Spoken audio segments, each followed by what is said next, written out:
Syedaralun, akhir pekan tiba, saatnya rehat sejenak dengan berwisata atau memanjakan lidah dengan kuliner.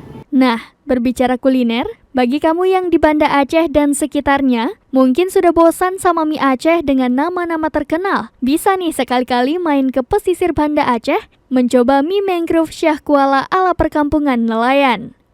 Di sini tersedia banyak pilihan mie dengan campuran seafood, mulai mie kepiting, udang, tuna, tiram, dan mie cumi-cumi. Lokasinya dikelilingi hutan mangrove dan tambak. Jika sore, kamu berkesempatan menyantap lezatnya mie sambil menikmati sunset dan melihat nelayan pulang melaut. Lokasi warungnya ada di Jembatan Deah Raya, tepatnya antara Pasar Al-Mahirah dengan Makam Syah Kuala.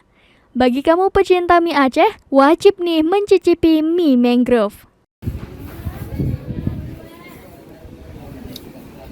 Dari Banda Aceh, Muhammad Nasir, Serambi On TV.